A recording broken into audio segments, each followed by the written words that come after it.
Hi guys. Binary search के ऊपर आज ये हमारा पहला सवाल है। जैसा कि हमने इंट्रोडक्टरी वीडियो में डिस्कस किया था कि हम बहुत सारी सब टॉपिक्स को इस प्लेलिस्ट में कवर करेंगे। तो जो सबसे पहला सब टॉपिक था वो था बाइनरी सर्च का कंसेप्ट। ठीक है, तो ये प्रॉब्लम उसी सब टॉपिक के अंदर है। तो आओ देखते हैं इस प्रॉब्लम को। तो जैसा कि तुम देख रहे हो कि जो प्रॉब्लम का नाम है उसमें माउंटेन एरे है। ठीक है, ये देख रहे हो, इस प्रॉब्लम के नाम में हमारा माउंटेन एरे है। तो इस प्रॉब्लम में बेसिकली हमें एक एरे दिया है जो कि माउंटेन एरे है। माउंटेन एरे कहने का क्या मतलब है कि इस एरे में जो वैल्यू रहेगा वो इनिशियली इंक्रीज करेगा, एक पिक वैल्यू तक पहुंचेगा और उसके बाद डिक्रीज करेगा। ठीक है, तो इस तरह का हमें एक एरे दे रखा है और हमें क्या बताना है ना, हमें बताना है कि ये जो पिक एलिमेंट है इसका इंडेक्स क्या है। ठीक है, इसका इंडेक्स क्या है। तो सिंपली हमें पिक एलिमेंट का इंडेक्स इस प्रॉब्लम में रिटर्न करना है। तो एक एग्जांपल ले लेते हैं। ठीक है, एक एग्जांपल ले लेते हैं। तो जो हमारा एरे है वो है 2, 4, 8, 10, 15, 6, 3, 1। ठीक है, अब देखो ये एरे माउंटेन एरे है। क्यों? क्योंकि देखो यहाँ वैल्यू पहले इंक्रीज करेगा, 2 से 4 इंक्रीज किया, 4 से 8 इंक्रीज किया, 8 से 10 इंक्रीज किया, 10 से 15 इंक्रीज किया। अब वैल्यू डिक्रीज कर रहा है, 15 टू 6, 6 टू 3, 3 टू 1। तो ये एक माउंटेन शेप में है वैल्यू। ठीक है, इनिशियली अगर तुम देखोगे तो 2 कहीं यहाँ है, 4 कहीं यहाँ है, 8 कहीं यहाँ है, 10 कहीं यहाँ है, 15 यहाँ है, फिर 6 इधर है, 3 इधर है, 1 इधर है। ठीक है, तो वैल्यू पहले इंक्रीज किया, फिर एक पिक एलिमेंट तक पहुंचा और फिर डिक्रीज कर गया। ठीक है, तो हमें रिटर्न क्या करना है, हमें रिटर्न करना है पिक एलिमेंट का इंडेक्स। तो पिक एलिमेंट कौन सा है, ये हमारा पिक एलिमेंट है ना। तो इसका इंडेक्स हमें रिटर्न करना है। तो अगर हम यहाँ इंडेक्सिंग करें, ठीक है, अगर हम यहाँ, एक सेकेंड, ये ई नहीं होगा, ठीक है, इंडेक्स, अगर हम इंडेक्सिंग करें तो 0, 1, 2, 3, 4, 5, 6, 7। तो ये 15 हमारा पिक एलिमेंट है, इसका इंडेक्स क्या है, इसका इंडेक्स है 4। तो हमें इस प्रॉब्लम में इस एग्जाम्पल के लिए रिटर्न करना है 4। ठीक है, तो मुझे उम्मीद है कि तुम्हें प्रॉब्लम का स्टेटमेंट क्लियर हो गया। तो अब हम देखेंगे गाइस लॉजिक। ठीक है, एक बार जब प्रॉब्लम का स्टेटमेंट क्लियर हो गया तो अब हम मूव कर जाएंगे लॉजिक वाले पार्ट पर। ठीक है, तो ये है हमारा लॉजिक वाला पार्ट। तो अभी जो मैंने एग्जाम्पल में जो एरे को डिस्कस किया था मैं उसे ही एक बार लिख लेता हूँ। ठीक है, तो ये एरे है 2, 4, 8, 10, 15, 6, 3, 1।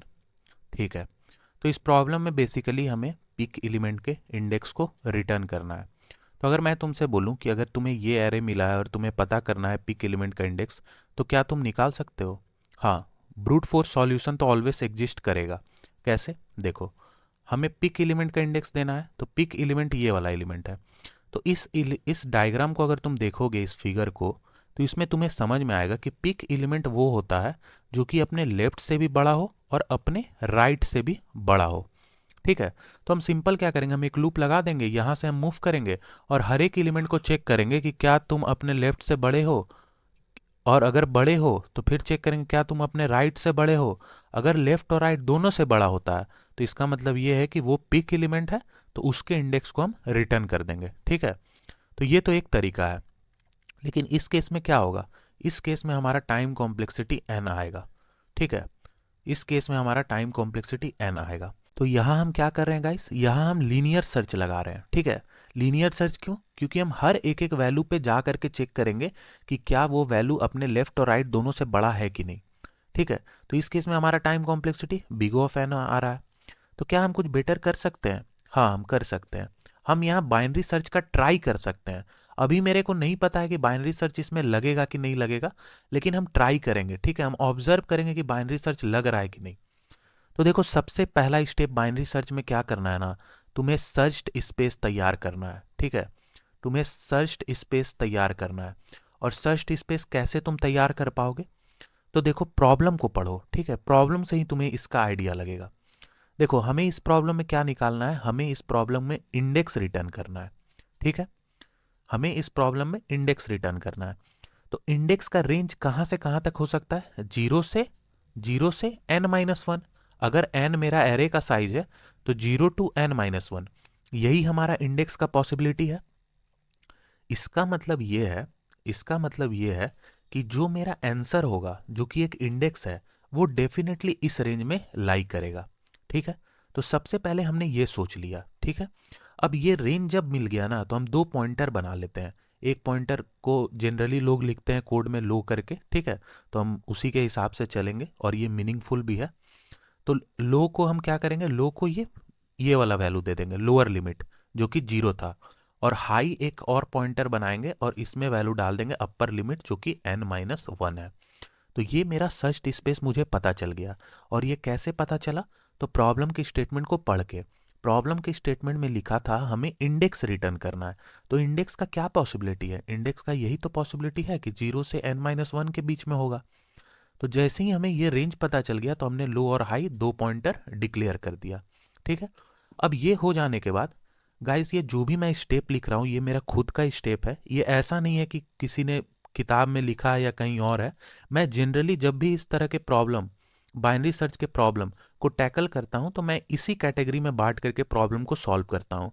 और मैं 99% प्रॉब्लम को इसी तरीके से सॉल्व कर लेता हूँ। अब तुम बोलोगे कि वो 1% प्रॉब्लम तब हम कैसे सॉल्व करेंगे? अगर तुम ये 99% का अगर आइडिया अगर तुम समझ गए, अगर तुमने इस पैटर्न को फॉलो कर लिया, तो तुम्हारे लिए वो 1% भी आसान हो जाएगा। ठीक है, तो ये पहला स्टेप था, लो हाई डिसाइड करना। तो इस प्रॉब्लम के हिसाब से हमें पता चल गया कि लो हमारा क्या होगा, लो हमारा 0 पे रहेगा और हाई हमारा कहाँ रहेगा, हाई हमारा n-1 पे रहेगा। ठीक है, ये हमें पता चल गया। अब हम सेकंड स्टेप में क्या करेंगे, हम मिड वैल्यू निकालेंगे। मिड वैल्यू क्या होगा? मिड होगा लो प्लस हाई बाई 2। ठीक है, लो प्लस हाई बाई 2, ये हमारा मिड वैल्यू हमें मिल गया। ठीक है, ये हमें मिड वैल्यू मिल गया। अब तुम्हें सोचना है कि मिड पे आंसर कब बनेगा। ध्यान से सुनना, तुम्हें ये खुद से क्वेश्चन करना है कि मिड पे आंसर कब बनेगा। ठीक है, तो मिड पे आंसर कब बनेगा इस प्रॉब्लम के हिसाब से? तो देखो, ठीक है, ये था हमारा माउंटेन एरे। तो अगर मेरा मिड आंसर है, इसका मतलब क्या है कि वो मिड पे जो वैल्यू है वो पिक एलिमेंट है। अगर मेरा मिड आंसर है, तो इसका मतलब क्या है कि जो मिड पे जो वैल्यू है एरे में, वो पिक एलिमेंट है। तो इस चीज को हम डायग्राम से तो समझ सकते हैं कि अगर मेरा पिक एलिमेंट यहाँ है और मिड अगर मेरा इसी इंडेक्स पे आ जाए, ठीक है, मिड अगर मेरा कहीं यहाँ आ जाए, तो इसका मतलब ये है कि मिड ही मेरा आंसर है। तो इस चीज को हम मैथमेटिकली हम कैसे लिखेंगे? तो देखो, सिंपल है एकदम। जस्ट जो हम ऑब्जर्व कर रहे हैं उसी के हिसाब से हम कोड लिख रहे हैं। कुछ भी चीजों को रटना नहीं है, एकदम अपने माइंड को क्लियर करते चले जाना है। ठीक है, तो देखो, मेरा मिड कब आंसर बनेगा? जब मिड पे जो वैल्यू है, ठीक है, एरे में मिड पे जो वैल्यू है वो ग्रेटर हो जाए मिड प्लस 1 से। ठीक है, यानी कि एरे ऑफ मिड प्लस 1 से। एंड साथ ही साथ मिड पे जो वैल्यू है वो अपने लेफ्ट के वैल्यू से ही बड़े हो जाए, यानी कि मिड-1 से भी बड़ा हो जाए। अगर ऐसा होता है, ठीक है, अगर ऐसा होता है, तो इसका मतलब क्या है? इसका मतलब ये है कि हमें रिटर्न कर देना है मिड को, क्योंकि मिड ही पिक एलिमेंट का इंडेक्स है। ठीक है, समझना। सेकंड स्टेप में हमने क्या किया? सेकंड स्टेप में हमने मिड निकाल लिया, और फिर मिड निकालने के बाद हमने देखा कि मिड मेरा आंसर कब बनेगा, ये क्वेश्चन करना है हमें। ठीक है, तो मिड कब आंसर बनेगा ये हमें समझना है प्रॉब्लम के हिसाब से। तो हमें यहाँ पे दिखा कि अगर मिड मेरा ये है, ठीक है, क्योंकि इंडेक्स ही हमें यहाँ रिटर्न करना है, तो मिड इंडेक्स ही बता रहा है। तो मिड अगर मेरा ये होता है पिक एलिमेंट का इंडेक्स, तभी हमें मिड को रिटर्न करना है। तो इस चीज को हम कैसे मैथमेटिकली चेक करेंगे? तो सिंपल एक छोटा सा इफ कंडीशन हमने लगा लिया कि अगर एरे ऑफ मिड बड़ा है मिड प्लस 1 से, और साथ ही साथ अगर एरे ऑफ मिड बड़ा है मिड-1 पे जो वैल्यू है एरे में उससे, तो हम रिटर्न कर देंगे मिड को।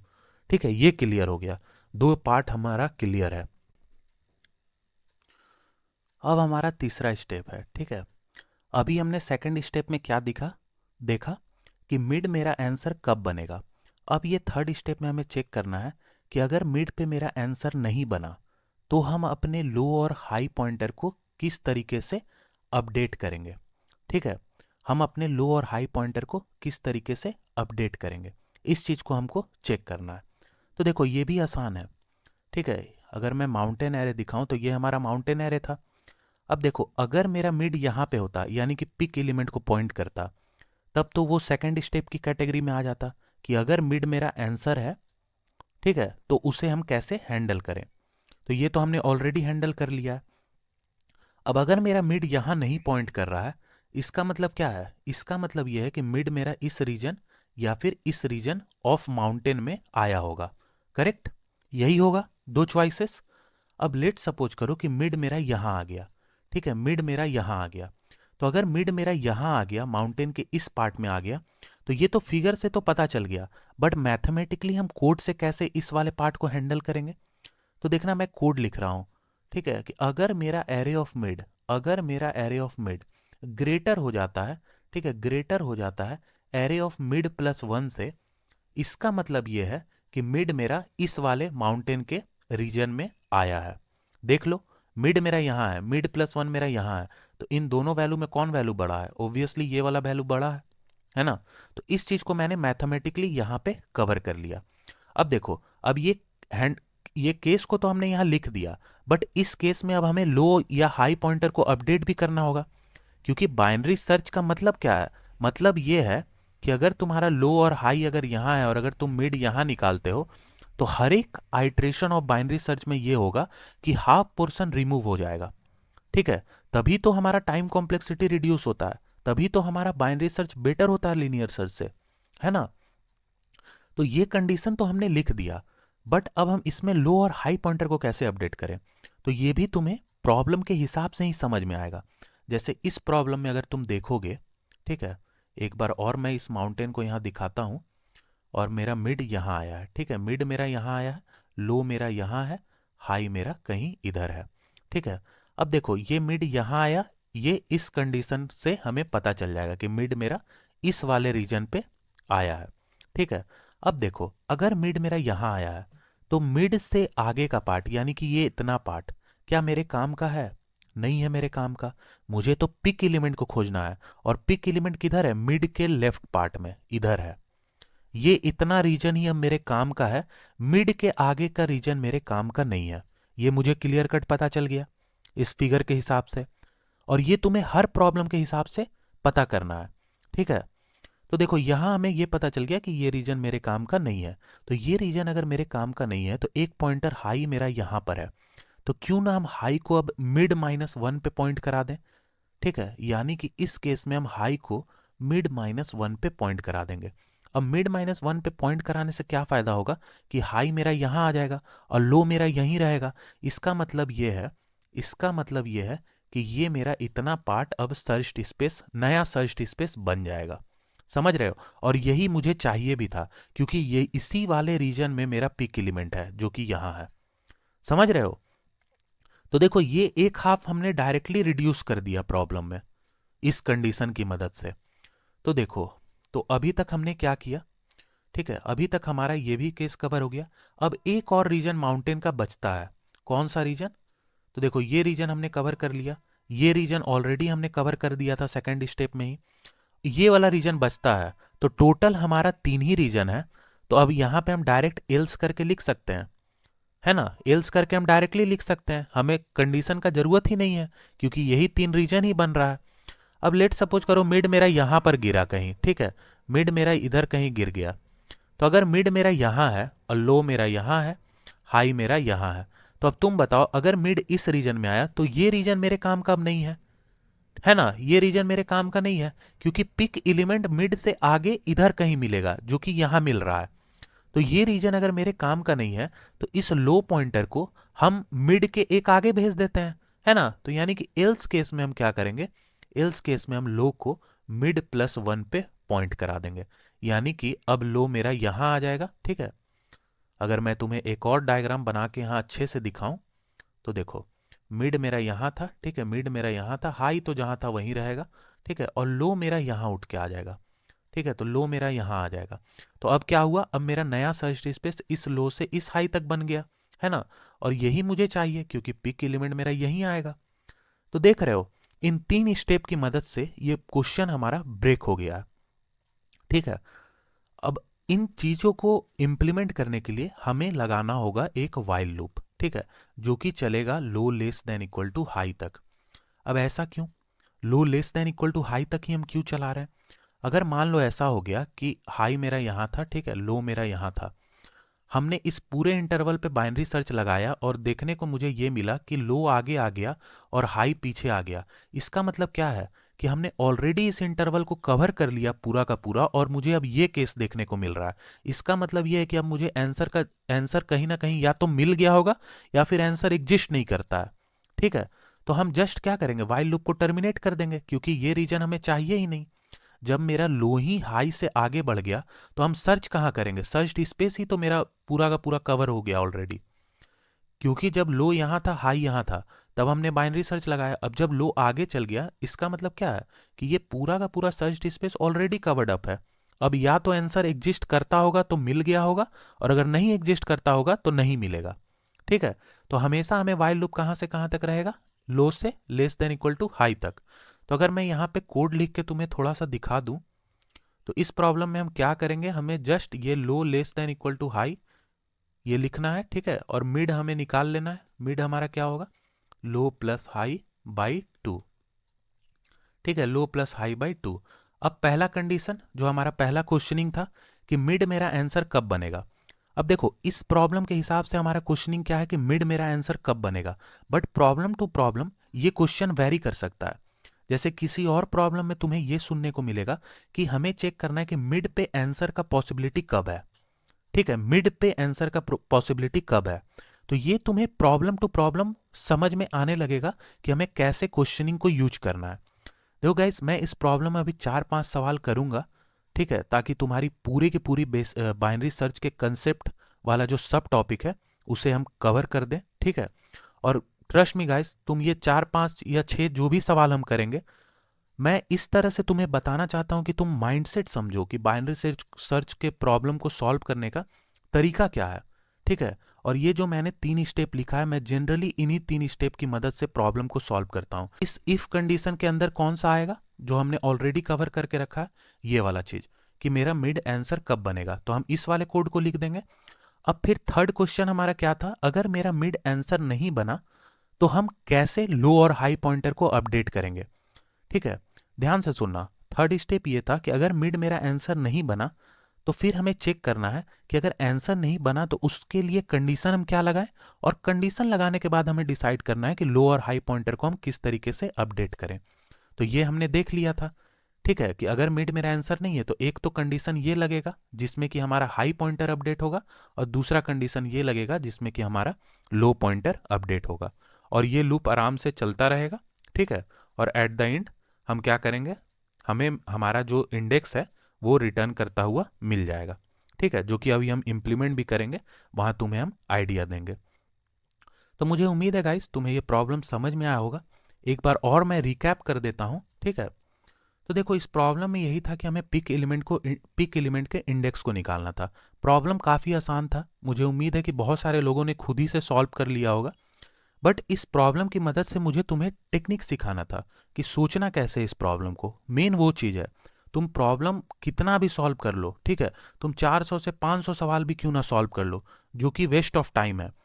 ठीक है, जो कि वेस्ट ऑफ टाइम है, क्योंकि तुम्हें बहुत सारे टॉपिक को कवर करना है।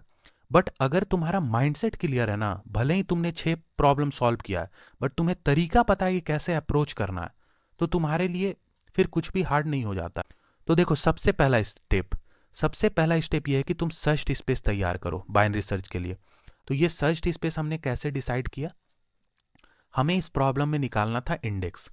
तो इंडेक्स का रेंज क्या हो सकता है, 0 to n-1, यानी कि इंडेक्स जो मेरा आंसर बनेगा उसका रेंज 0 to n-1 ही है, इसके बाहर का कोई भी वैल्यू मेरा इंडेक्स नहीं बनेगा, दैट इज फॉर श्योर। तो ये मुझे जैसे ही पता चल गया तो मैंने तुरंत ही 2 पॉइंटर बनाया और लो और हाई में इन चीज़ों को डाल दिया, क्योंकि मुझे कोड भी करना है। ऐसे तो मुझे समझ में आ गया कि रेंज ये है 0 to n-1, but C++ compiler को कैसे समझ में आएगा, है ना। तो हमने ये कोड के लिए लो और हाई 2 पॉइंटर बना लिया। ठीक है, एक बार ये काम हो गया तब हमने निकाला मिड। ठीक है, तब हमने निकाला मिड और हमने चेक किया कि मिड मेरा आंसर कब बनेगा। ठीक है, मिड मेरा आंसर कब बनेगा, तो इसके लिए हमने ये माउंटेन एरे को बनाया और देखा कि मिड मेरा आंसर कब बनता है। अगर मिड मेरा यहाँ है और वो अगर पिक एलिमेंट है तभी वो आंसर बनेगा। तो इस चीज को हमने तो बोल दिया, बट अगेन C++ कंपाइलर कैसे समझेगा, कोड तो लिखना पड़ेगा।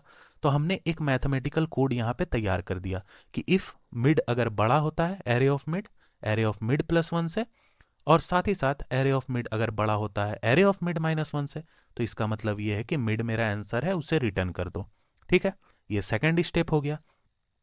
थर्ड स्टेप ये है कि अगर मिड मेरा आंसर नहीं बना तो सबसे पहला तो उस कंडीशन को हम लिखें ताकि हम पता कर पाए कि मिड मेरा आंसर नहीं है, और उस कंडीशन को लिखने के बाद लो और हाई पॉइंटर को अपडेट करना है, तभी तो बाइनरी सर्च का मीनिंग होगा। अगर लो और हाई पॉइंटर ही अपडेट नहीं हो रहा है कोई भी, तो फिर बाइनरी सर्च का भी टाइम कॉम्प्लेक्सिटी हमारा लीनियर सर्च जैसा हो जाएगा, कोई फायदा ही नहीं है, कोई मतलब ही नहीं है ना। तो लो और हाई पॉइंटर को अपडेट करने का बारी है इस बार। ठीक है, तो हमने ये फिर से ये माउंटेन एरे बनाया और हमने देखा कि अगर मिड मेरा इधर आ जाता है, ठीक है, इधर आ जाता है, तो इसका कंडीशन क्या होगा। तो देखो प्रॉब्लम के हिसाब से ही तुम्हें पता चलेगा कंडीशन क्या होगा। जैसे इस प्रॉब्लम में एक बता के रखा गया था कि वैल्यू कुछ टाइम तक इंक्रीज करेगा, फिर पिक पे पहुंचने का डिक्रीज करेगा। तो ये जो डिक्रीज करेगा वाला रीजन था, इसी का मैंने फायदा उठाया कि अगर वैल्यू इस वाले रीजन में डिक्रीज कर रहा है, इसका मतलब ये है कि एरे ऑफ मिड अगर बड़ा होता है array of mid plus one से, इसका मतलब ये है कि इस वाले रीजन, माउंटेन के इस वाले रीजन में हमारा वैल्यू आया है। तो इस वाले रीजन में आया है, तो हमें जस्ट माउंटेन को बना करके चेक कर लेना। अगर मिड मेरा यहाँ है और हाई मेरा यहाँ है, तो हमें इस हाई को मिड माइनस वन पे मूव करना है ताकि मेरा सर्च स्पेस यहाँ से यहाँ तक का बने। ठीक है, तो ये हमने यहाँ लिख दिया। और अगर ये रीजन नहीं है तो एल्स केस। एल्स केस का मतलब ही है कि मेरा जो मिड है वो इंक्रीजिंग वाले रीजन पे आया है, यानी कि ये वाला रीजन। तो इस केस में हमें क्या करना है, इस केस में हमें लो को मिड प्लस वन पे पहुंचाना है। अब देखो ये सारी की सारी चीजें, तरीका यही रहेगा, बस खाली प्रॉब्लम टू प्रॉब्लम ये चीजें वेरी करेंगी। ये इफ कंडीशन जो भी हम लगाएंगे वो प्रॉब्लम टू प्रॉब्लम वेरी करेगा, जो कि ऑब्वियस भी है। ठीक है, तो यही था गाइस। ठीक है, इसे अब हम इंप्लीमेंट करेंगे। तो आओ चलते हैं लीड कोड पर।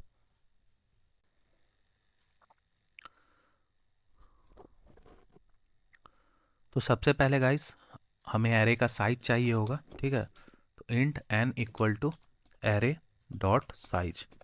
ठीक है, ये हमारा एरे का साइज आ गया n वेरिएबल में। अब हमें दो पॉइंटर बनाना है, तो लो इक्वल टू 0 से स्टार्ट होगा और हाई पॉइंटर हमारा रहेगा n माइनस वन पर। ठीक है, ये हमने बना दिया। अब हमारा बाइनरी सर्च का जो कोड होता है, मोस्ट ऑफ द कोड में हम यही कंडीशन लगाएंगे, low less than equal to high. ठीक है, एक बार हमने ये कंडीशन लगा दिया, low less than equal to high. अब हमें निकालना है मिड। ठीक है, अब हमें निकालना है मिड।